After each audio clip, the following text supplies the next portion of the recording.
Dans les aéroports du monde entier, Hey, did you see a flying disc out by C-17? il se passe des choses. Pilots on the ground are reporting a UFO sighting.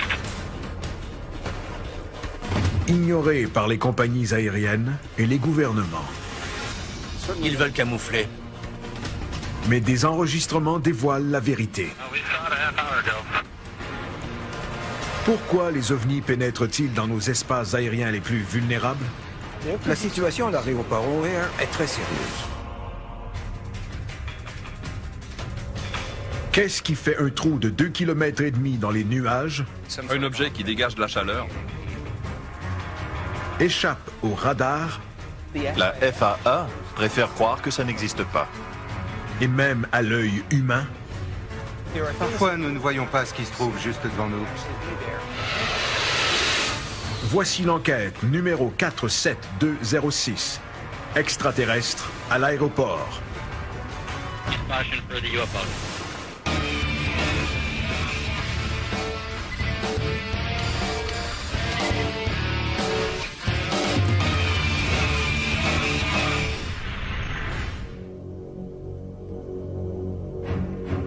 « 7 novembre 2006, 16h15. L'aéroport international O'Hare de Chicago est très achalandé. On compte environ 100 départs et 100 arrivées à l'heure. Un objet semble toutefois avoir échappé à la toile virtuelle des radars et des contrôleurs aériens qui enveloppent l'espace aérien chargé. Selon les témoins oculaires, un objet gris foncé en forme de disque, mesurant entre 2 et 9 mètres de diamètre, a flotté à une altitude de 300 à 580 mètres au-dessus de la porte C-17 du terminal de United Airlines. Le présumé OVNI a été vu par une douzaine d'employés de United Airlines et de l'aéroport, incluant des agents de piste, des mécaniciens, des directeurs et des pilotes. Les contrôleurs aériens sont avisés de la présence de l'OVNI, mais ils affirment ne pas avoir l'objet sur les radars de la tour de contrôle. Peu après, vers 16h34, l'objet s'élance dans le ciel à une vitesse vertigineuse, créant un trou dans la couverture nuageuse très dense.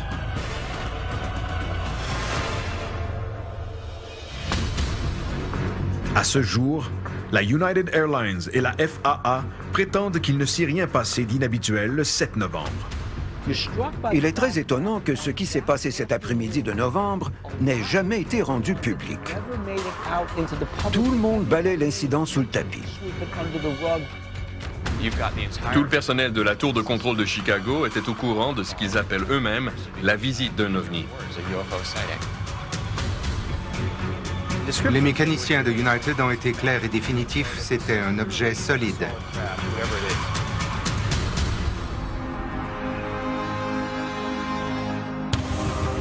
Au sol, à Chicago, Pat Oskert cherchera des détails sur cet ovni et sur la manière dont l'histoire est devenue publique.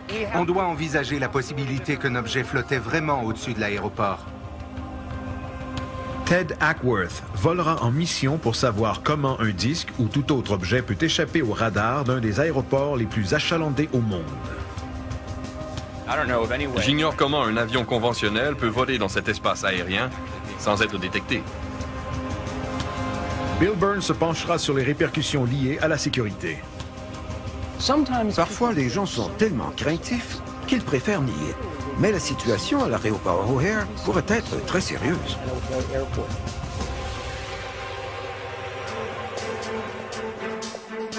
« 1er janvier 2007. Après 2 mois de recherche, le journaliste John Hilkevich du Chicago Tribune publie un article sur le passage d'un ovni à l'aéroport O'Hare. Vous avez gagné un Pulitzer en journalisme. Pourquoi avez-vous choisi de parler de cet ovni?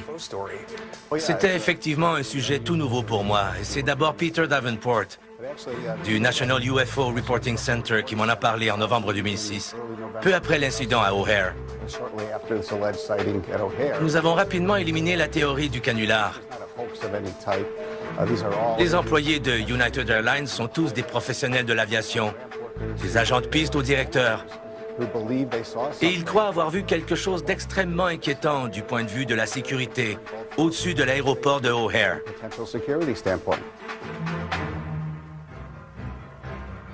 Les recherches de John révèlent que peu après 16 heures, un agent de piste à la porte C-17 a regardé au ciel et a vu un disque gris foncé qui mesurait environ 7 mètres de diamètre flotter à une altitude entre 300 et 580 mètres.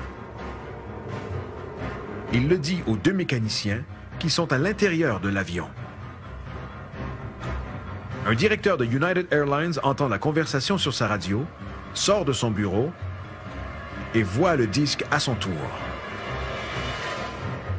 De plus, deux pilotes en attente de décoller ont également rapporté avoir vu l'OVNI. Au bout d'une quinzaine de minutes, le disque accélère et disparaît à la verticale, laissant derrière son passage un énorme trou dans lequel les gens peuvent voir le ciel bleu. Parce que l'objet n'a pas été capté par les radars ni aperçu par les contrôleurs aériens, la FAA a toujours refusé d'enquêter sur cet événement. Ils ont d'abord tenté de ridiculiser l'affaire en disant que leur théorie était définitive. C'était un phénomène météorologique. Ils n'avaient pas l'intention d'enquêter davantage. Malgré les années d'expérience des témoins, la FAA prétend que l'OVNI n'est rien de plus qu'un reflet de lumière sur la basse couverture nuageuse.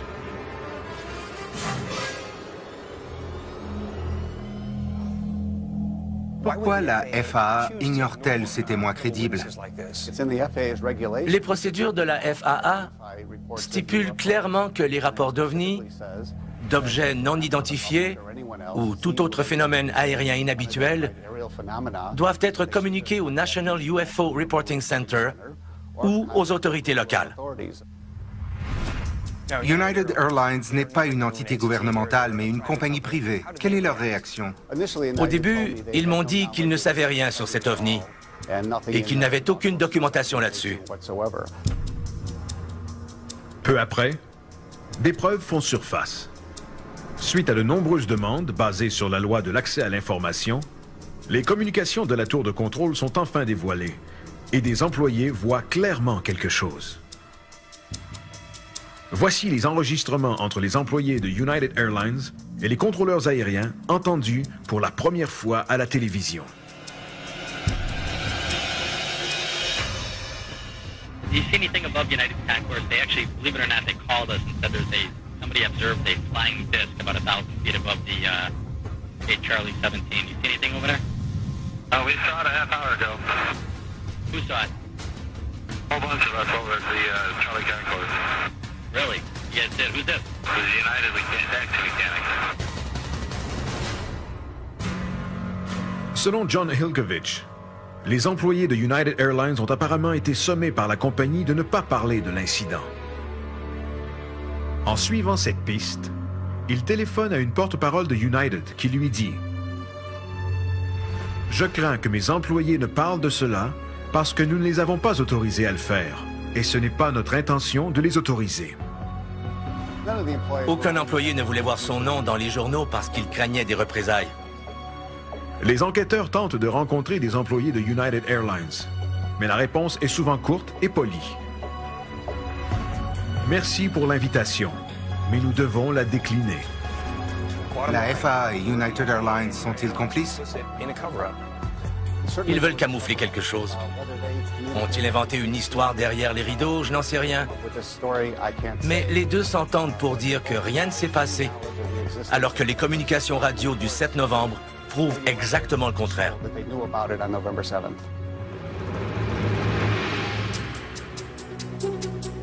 Enregistré le 7 novembre, ces conversations entre la tour de contrôle et les employés de United Airlines révèlent l'histoire complète et montrent le scepticisme des contrôleurs aériens qui s'estompe peu à peu. Hey, Dave, it's Tim from United Tower. Hey, did you see a flying disc out by C-17? You're seeing flying discs. Well, look at the pilot and the ramp guys are telling us the C-17, they saw some flying disc above it. We can't see above us. You didn't see it, right? I haven't mentioned anything, Sue. And if I did, I wouldn't admit to it. En écoutant ces enregistrements, j'imagine que c'était probablement très étrange pour eux de penser qu'un ovni puisse voler librement au-dessus de leur aéroport. Les rapports venant des gens au sol augmentent et le ton des contrôleurs aériens passe de sceptique à inquiet. Some of our pilots on the ground were reporting a UFO sighting at 1,000 feet from the seaside of the airport. Did you guys hear anything about that? You know what, the ramp tower called me, I want to say about 10, 15 minutes ago. We have not seen anything up here. Okay. But we will surely keep an eye out, that's for sure. On écoute l'incident. Les vraies voix des vraies personnes dans la tour parlent aux employés de United qui disent avoir vu ce jour-là un ovni au-dessus de leur tête.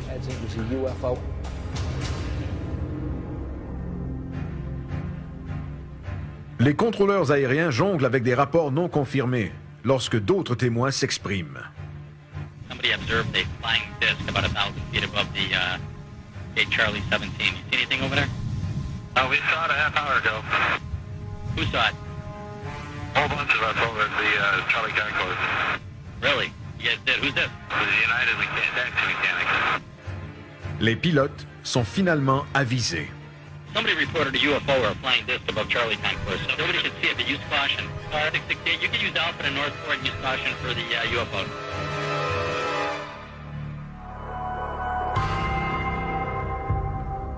L'incident à O'Hare n'est pas le premier du genre à survenir près d'un aéroport. En 1978, à l'aéroport international McCarran de Las Vegas, des piétons et un pilote ont vu un objet en forme de disque muni de lumière blanche très éclatante. En 1997, au-dessus de l'aéroport JFK à New York, un 747 de Swiss Air a évité une collision de justesse avec un objet cylindrique éclatant qui volait à grande vitesse. Un groupe a effectué une enquête approfondie sur l'incident du 7 novembre, le NORCAP, le Centre d'aviation nationale sur les phénomènes anormaux. En tant qu'organisme, le NORCAP ne s'adresse qu'aux pilotes et aux contrôleurs aériens qui rapportent avoir vu des PAN, ou phénomènes aériens non identifiés.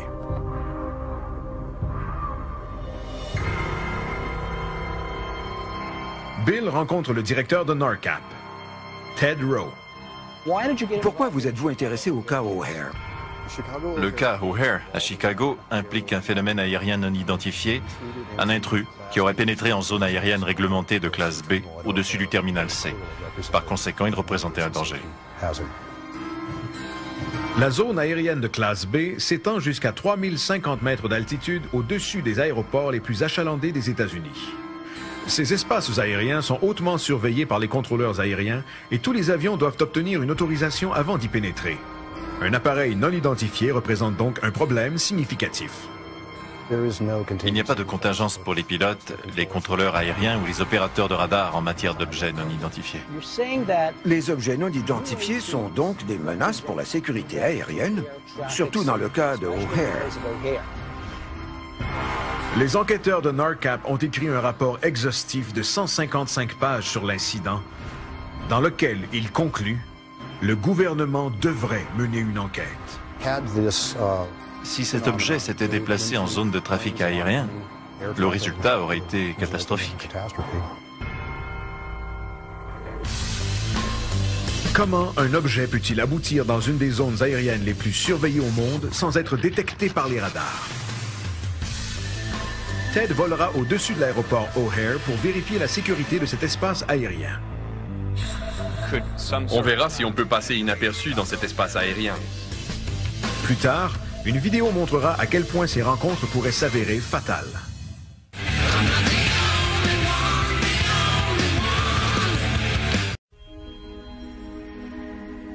L'équipe est à Chicago, en Illinois, pour enquêter sur un ovni en forme de disque qui aurait été vu par des employés de United Airlines le 7 novembre 2006 à l'aéroport international O'Hare. Depuis quelques années, l'État de l'Illinois est un point chaud en matière de manifestations d'ovnis. Des enquêtes précédentes ont porté sur plusieurs témoignages sur la présence d'un objet triangulaire énorme près de Tinley Park en 2004. Puis, il y a eu cette poursuite aérienne d'un autre objet triangulaire par 5 différents services de police dans le sud de l'Illinois en 2000. Un ovni aurait maintenant été vu dans la plus grande ville de l'État et l'un des aéroports les plus achalandés au monde. L'objet étrange aperçu à O'Hare aurait flotté au-dessus de la porte C-17 de la compagnie United Airlines pendant une quinzaine de minutes avant de disparaître à grande vitesse, à la verticale, laissant un trou rond dans l'épaisse couche nuageuse. Comment cet objet a-t-il pu pénétrer dans l'espace aérien réglementé? Le ciel au-dessus de l'aéroport O'Hare de Chicago est l'un des plus surveillés au monde. Ted s'apprête à vérifier si un petit avion peut déjouer la sécurité de l'aéroport. L'objectif de ce vol est de tester si, oui ou non, un appareil peut entrer dans l'espace aérien de l'aéroport O'Hare sans en aviser les différents paliers d'autorité et sans être capté par les radars. Autour du monde, les espaces aériens réglementés sont organisés en cylindres imaginaires qui enveloppent les aéroports. Les cylindres deviennent plus étroits à mesure que les avions descendent. Du sol, ils ressemblent à un gâteau de mariage inversé. À chaque étage du gâteau, le niveau de communication augmente entre la tour de contrôle et le pilote. Scott Schweider, un instructeur de pilotage local, aidera Ted à voler en direction de l'aéroport O'Hare. Ce sera dur, parce qu'ils devront dévier la circulation pour nous. Ils seront occupés.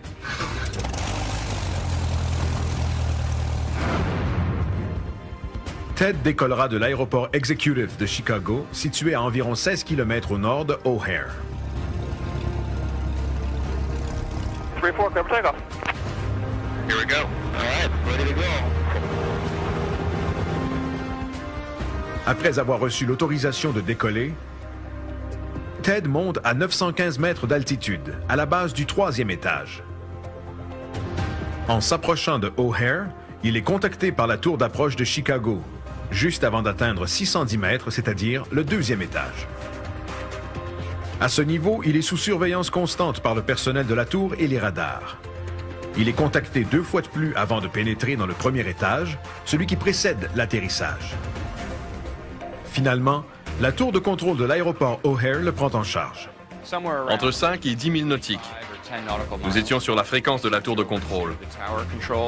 Change to 126.9 now. Monitor that frequency. La transition de fréquence a été faite par les contrôleurs. Sur le radar, ils voyaient notre altitude et notre identité. Après avoir franchi les 3 étages contrôlés, Ted reçoit l'autorisation d'atterrir. Après l'atterrissage, nous avons tourné à gauche et à droite pour aller sur notre bretelle. Ted reçoit ensuite des directives d'un autre contrôleur aérien. 414, turn right heading 070. Le contrôle au sol vient de la tour. Ces gens ont une vue d'ensemble de l'aéroport et gèrent également la circulation au sol. Ce système complexe comprend de nombreux contrôleurs aériens, des zones réglementées et un contrôle absolu au sol. Comment un objet pourrait-il voler au-dessus de cet aéroport sans être aperçu par plusieurs responsables? À mon avis, il est totalement impossible pour un appareil conventionnel d'entrer dans cet espace aérien ou celui de tout autre aéroport sans être détecté.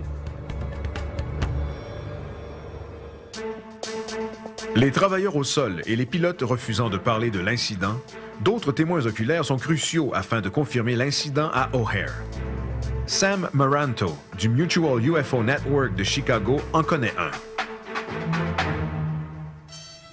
On a besoin d'un témoin oculaire qui n'a aucun lien avec la FAA et United Airlines. J'ai la personne qu'il te faut. Le témoin de Sam était dans sa voiture, en direction de l'aéroport, lorsqu'elle a remarqué quelque chose dans le ciel. Elle roulait sur la route Mannheim lorsqu'elle a aperçu un objet au-dessus de la porte C-17. Elle a rapidement garé sa voiture dans la zone internationale et est sortie de son véhicule avec une amie qui l'accompagnait. Elles ont regardé l'objet pendant un certain temps avec de nombreuses autres personnes qui s'étaient regroupées pour l'observer aussi. Cette dame, connue sous le nom de Madame J.H., a décidé de parler après avoir lu l'article de John Hilkovich dans la Tribune. Elle a demandé l'anonymat, mais a accepté d'accorder une entrevue enregistrée à Sam. Pour sa protection, sa voix a été modifiée. At the point when I first saw it, it was straight ahead of me, slightly to the left, and just sitting there. Didn't in any way look like a plane. It seemed very much to absorb and take on the colors of its surroundings. Selon sa description, il était donc difficile à voir. Cette description sous-entend que l'OVNI se confondait à l'atmosphère, ce qui rappelle un autre incident du genre survenu à Paris en 1994. Un commandant d'Air France a également vu un disque qui se serait dématérialisé devant ses yeux. Est-ce une autre manifestation d'un OVNI muni d'une nouvelle technologie furtive?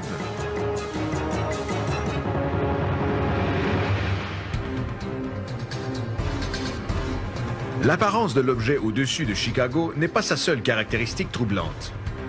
It went from just a dead zero to just God only knows what instant velocity.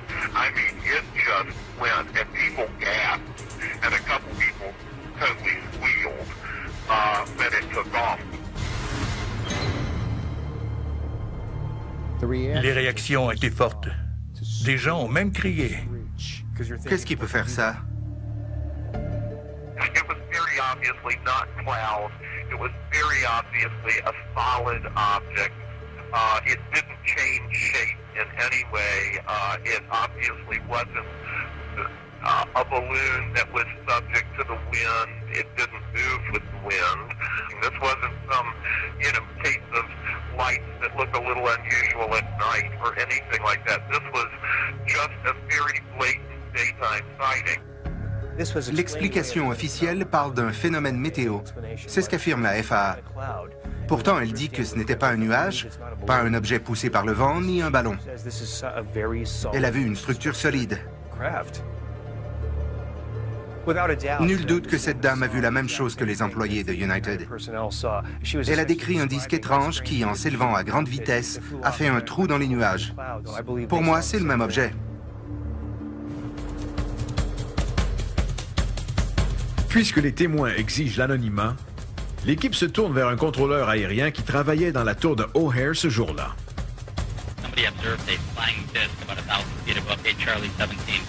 Il parle pour la première fois à la télévision.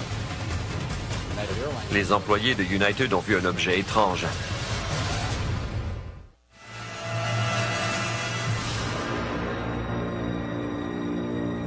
L'équipe est à Chicago pour enquêter sur un OVNI qui aurait été vu par des employés de United Airlines le 7 novembre 2006. La FAA, citant un manque d'images radar ou de preuves visuelles, a refusé d'enquêter. United Airlines a mené une enquête interne et le journaliste John Hilkovich a découvert plus tard que la compagnie a interdit à ses employés de parler publiquement de l'incident.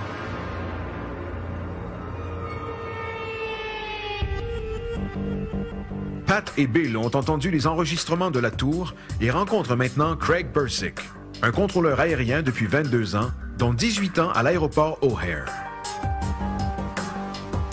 Le 7 novembre 2006, Craig était responsable de la circulation au sol. Il parle à la télévision pour la première fois. Sur l'enregistrement, Craig demande aux autres pilotes s'ils ont vu un OVNI au-dessus de la porte C-17. Go ahead. Yeah, look out your window. Do you see anything above United Concourse? They actually, believe it or not, they called us and said somebody observed a flying disc. Comment ça a commencé pour vous? Mon superviseur a répondu au téléphone et il a ensuite déposé pour crier à tout le monde qu'un employé de United Airlines était en train de lui dire qu'un objet étrange survolait le terminal. Il nous a demandé si nous avions aperçu quelque chose d'anormal ou si des hélicoptères volaient au-dessus de l'aéroport et nous avons répondu par la négative. Même s'il ne voit rien au-dessus de la porte en question, Craig contacte d'autres pilotes qui volent à l'endroit mentionné. somebody observed a flying disc about 1,000 feet above the a Charlie 17. You see anything over there? Un avion régional était garé du côté opposé du terminal de United Airlines et je suis allé voir ce pilote pour l'informer que j'avais reçu un appel d'une personne qui avait vu quelque chose d'anormal. Il ne voyait rien, il n'avait rien vu et il était là depuis 20 minutes. Leur conversation est alors interrompue par un agent de piste qui déplace un avion vers le terminal. We saw it a half hour ago. Who saw it? A whole bunch of us over at the Charlie Concourse.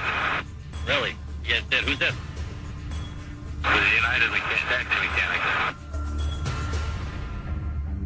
Mechanics. Qu'avez-vous fait avec ces informations contradictoires? Comment les avez-vous traitées? Si nous avions vu l'objet comme eux, la situation aurait été différente. Mais on n'avait rien vu et il y avait bien 15 personnes dans la tour de contrôle à ce moment-là. Des contrôleurs, des superviseurs, des responsables de la circulation. Et la tour est conçue pour que nous voyions tout ce qui se passe. C'est notre travail d'assurer la sécurité. On a une vue à 360 degrés. Et le seul endroit qu'on ne voit pas est directement au-dessus de la tour. Selon le rapport de NARCAP sur l'incident de O'Hare, la conception de la tour comporte une faiblesse. Selon les calculs de NARCAP, les contrôleurs aériens placés près de la console et face à la porte C-17 ont une vue verticale débutant à environ 30 degrés en raison du toit suspendu qui bloque partiellement la vue. Vers le haut, ils peuvent donc voir jusqu'à un maximum de 550 mètres au-dessus du sol. Le rapport de NARCAP dit que l'objet se trouvait à une altitude d'environ 580 mètres et que vous ne pouviez pas le voir de la tour. Qu'en dites-vous? C'est faux. La tour et le terminal de United sont directement devant la tour de contrôle et à l'opposé se trouvent deux pistes. J'aurais vu un objet au-dessus du terminal de United. Par curiosité, si vous l'aviez vu, qu'auriez-vous fait? Nous aurions cessé les départs et les arrivées et mis les avions en attente, mais nous n'avons rien vu. Il n'y avait rien à enquêter et ça n'a eu aucun impact sur nos opérations. Selon Craig, l'incident est dû à un phénomène météorologique. Je ne dis pas qu'ils n'ont rien vu, mais c'était fort probablement un reflet naturel. C'était la brunante et les pistes avaient été mouillées toute la journée. Il y a des centaines d'avions, tous munis de phares clignotants, et le terminal de United est en vert, ce qui cause énormément de reflets. Apparemment, Craig croit qu'il ne s'est rien passé d'anormal. Mais j'ai discuté avec John Ilkovich qui a parlé avec des témoins oculaires au sol. Des témoins très crédibles et expérimentés. Ils ont tous dit que c'était définitivement un objet solide. Alors, que dois-je comprendre?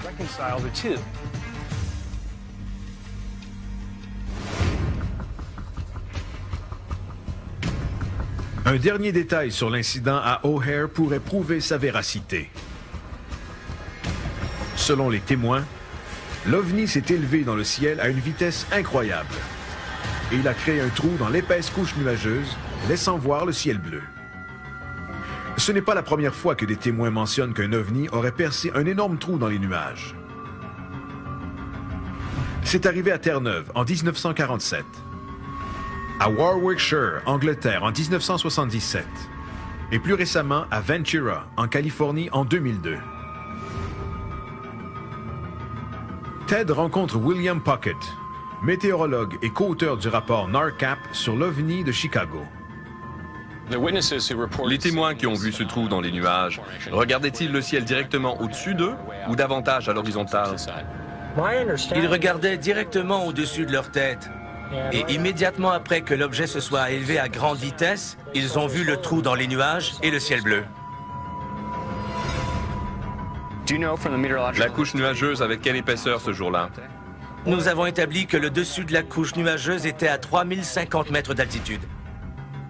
Si l'OVNI est entré dans les nuages à 580 mètres et qu'il a percé un trou jusqu'au sommet des nuages, le trou mesurait environ 2430 mètres de haut.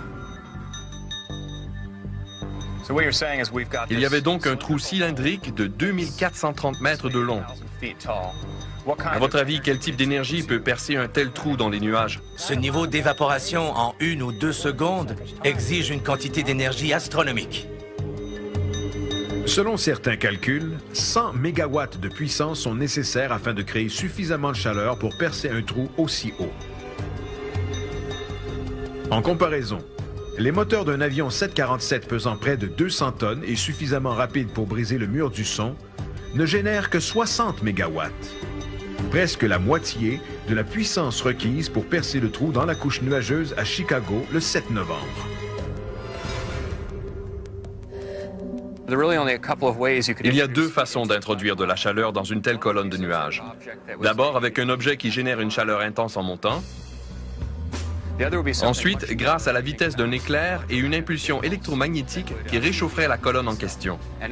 Ce sont les deux seules explications possibles si l'on tient compte de la vitesse à laquelle le trou a été percé. Avec les capacités de l'objet à échapper au radar, à se confondre avec les couleurs qui l'entourent et à percer un tunnel vertical de 2430 mètres de hauteur dans des nuages épais, il est clairement muni de caractéristiques extraordinaires. L'incident de O'Hare n'est pas le seul relié à un ovni sophistiqué qui serait entré dans un espace aérien soi-disant sécuritaire. Une vidéo authentifiée montre un objet en flammes frôler un avion commercial au Japon, mais l'équipage n'a apparemment rien vu. Comment les ovnis peuvent-ils devenir invisibles au-dessus des aéroports? Est-ce qu'un objet filmé peut être invisible à l'œil nu? Bien sûr.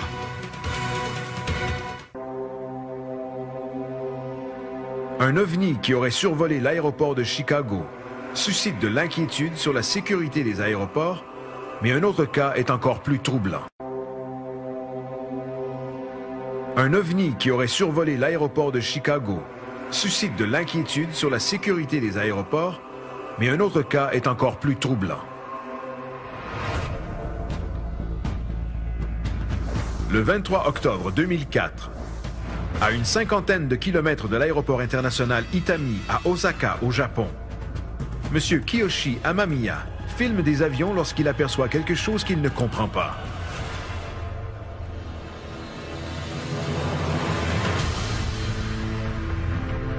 Ces images n'ont jamais été présentées au public ni à la télévision.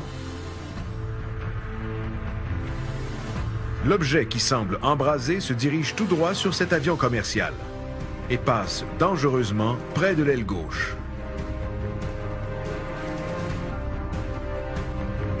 La caméra suit l'objet tandis que sa forme change. Au début, on dirait un objet solide entouré de feu. Puis, une deuxième source de chaleur se matérialise. Finalement, 3 minutes plus tard, l'objet disparaît graduellement jusqu'à ce qu'on ne le voit plus.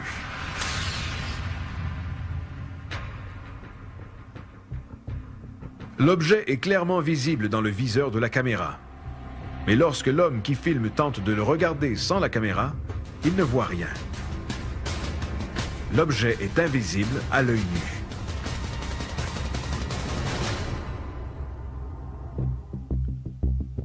Le directeur de NARCAP, Ted Rowe, et l'enquêteur William Puckett ont présenté la vidéo à l'équipe dans le cadre de son enquête sur les ovnis dans les aéroports.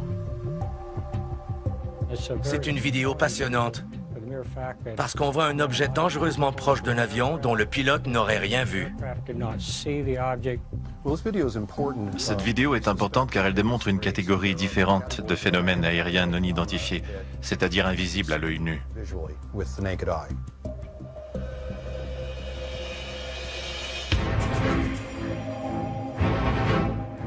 Ce n'est pas la première fois qu'un objet invisible à l'œil nu apparaît sur film. Une enquête précédente s'est penchée sur des images filmées du bureau du shérif de Volusia County, en Floride, montrant un objet en forme d'haltère sur une vidéo infrarouge. Cet objet, qui survolait également un aéroport, était aussi invisible à l'œil nu.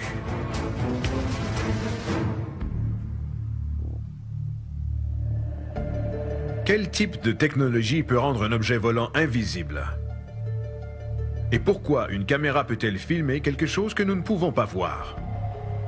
Pour en savoir plus, Pat et Ted rencontrent Peter Morse du service de physique du Santa Monica College.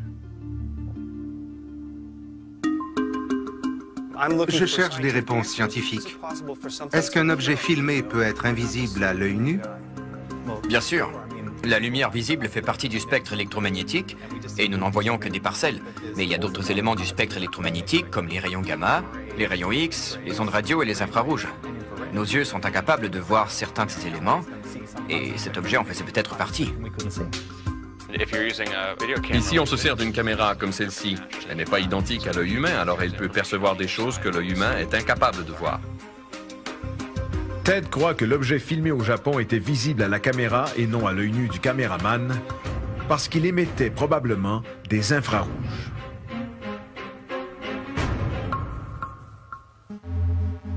L'œil humain peut seulement voir une partie du spectre électromagnétique.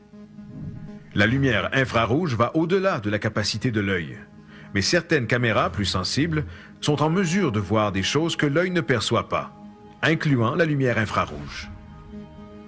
Voici une lampe de poche à infrarouge. Elle n'émet que de la lumière infrarouge, alors nos yeux ne peuvent pas la voir. Si j'éclaire ce morceau de plastique... Elle l'éclaire en ce moment? Absolument. Je ne vois rien. Regarde à la caméra. Ouais, je la vois maintenant.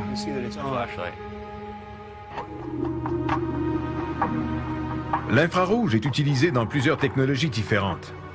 Les militaires se servent de lasers à infrarouge pour guider les missiles à tête chercheuse thermique. La NASA l'utilise pour transmettre de l'information à travers des milliers de kilomètres dans l'espace. On peut donc se poser la question suivante. Si l'objet dans la vidéo du Japon émettait une lumière infrarouge, était-il capable de projeter une forme de communication ou d'armement? Si oui, cela représenterait une menace sérieuse, particulièrement près des aéroports. Nous ne pouvons pas voir certaines choses, mais elles sont tout de même là. Et ça signifie qu'il y a un lien définitif entre cette vidéo du Japon et l'objet vu au-dessus de l'aéroport de Chicago. Comment des objets peuvent-ils pénétrer dans des espaces aériens hautement surveillés sans être vus? Une analyse numérique des images d'Osaka pourrait enfin éclaircir le mystère entourant ces objets vus dans les aéroports. La vitesse est supérieure à tout ce que nous connaissons.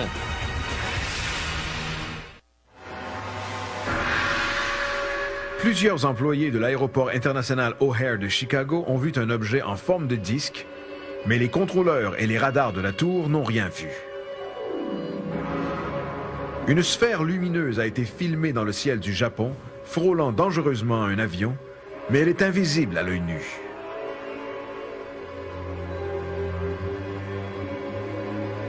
Ces présumés ovnis sont-ils munis d'une technologie avancée qui fait en sorte que nous ne puissions pas les voir ni les détecter? Ted fait appel à l'analyste d'images Terrence Mason pour tenter d'identifier l'objet inconnu. Il passe très près de l'aile. Il n'y a pas plus de 300 mètres qui les séparent. Non. Il est très près. Si on peut déterminer que l'objet est de ce côté de l'avion, ça prouvera qu'il est à moins de 300 mètres. Terrence isole, rehausse et zoome le bout de l'aile le plus possible. Mais l'image n'est pas concluante. Selon ce que je vois, il est derrière l'aile. Qu'en dis-tu? On dirait que l'objet est entre nous et l'avion. Mais manifestement, on n'obtiendra pas plus d'informations avec cette image. Ne sachant pas où se trouve l'objet exactement, il tente de calculer sa vitesse afin d'obtenir plus d'indices. Je vais d'abord stabiliser l'espace autour de ce gros avion, afin d'isoler l'objet. Et ce sera plus facile d'évaluer sa vitesse relative dans l'image. L'image stable fait paraître l'avion totalement immobile dans le ciel. La trajectoire et la vitesse de l'objet, alors qu'il passe près de l'avion, peuvent maintenant être calculées. En une seconde, il semble parcourir la distance de 2 longueurs d'un bout de l'aile à l'autre, c'est-à-dire entre 100 et 120 mètres par seconde, ce qui équivaut à 800 km à l'heure.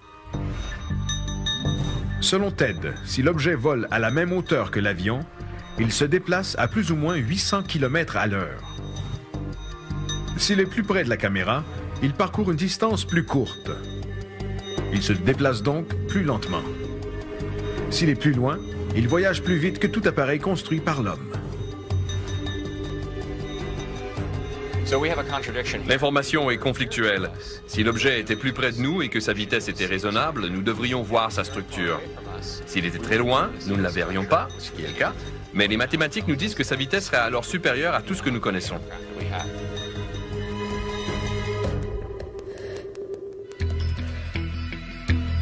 Terrence peut également prouver que l'objet s'éloigne de la caméra. On sait qu'il s'éloigne parce qu'il est affecté par la distorsion atmosphérique et la brume. De plus, on voit la saturation des couleurs, tandis qu'il disparaît graduellement. Ces détails indiquent qu'il s'éloigne. Ces données éliminent la possibilité d'appareils militaires, parce qu'ils auraient pu être identifiés au début de la vidéo. Une autre caractéristique prouve qu'il ne s'agit pas d'un appareil conventionnel. Au moment où l'objet est le plus près de nous, on distingue une seule sphère. Et à mi-chemin de la vidéo, on distingue deux points lumineux très près l'un de l'autre. Lorsque l'objet s'éloigne, il fusionne à nouveau en un seul point. Pourquoi est-ce une seule sphère quand il est près de nous, deux sphères et ensuite une seule encore, une fois en s'éloignant? Ce n'est pas cohérent. On ignore encore ce que c'est et je doute qu'on puisse l'identifier avec certitude.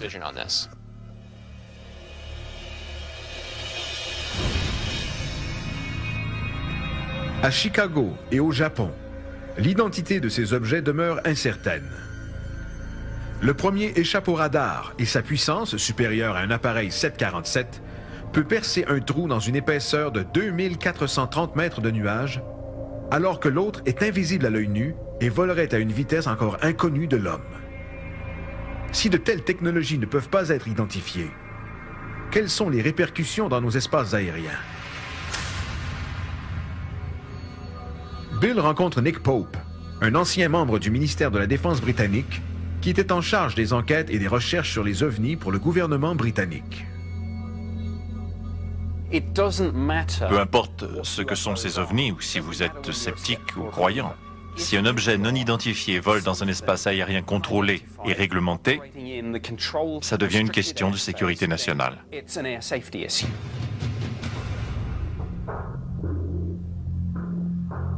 Inquiet par le refus de la FAA d'enquêter sur l'incident à O'Hare, Nick Pope publie un éditorial dans le New York Times en juillet 2008 qu'il intitule « Menaces volantes non identifiées ».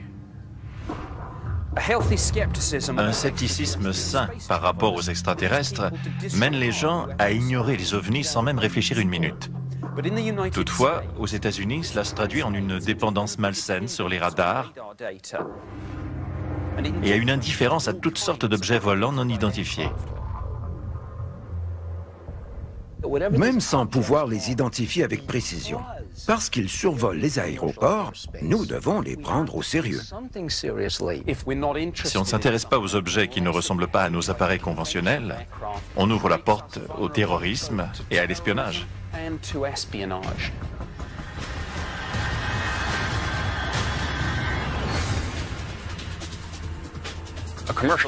Un avion de ligne qui entame son approche finale est au stade le plus crucial de son vol. Et si quelque chose interférait ou le frappait à cette étape du vol, le danger serait extrême. Si les pilotes et le personnel au sol, qui sont responsables de la sécurité des appareils, voient quelque chose d'anormal dans le ciel, leur témoignage ne devrait même pas être contesté. Ce réflexe de garder l'information secrète en regard aux ovnis travaille contre nous, c'est certain. Mais les pilotes sont en danger s'ils ne savent pas comment réagir devant un ovni. Un protocole doit absolument être mis en place par la FAA, le gouvernement ou un autre organisme.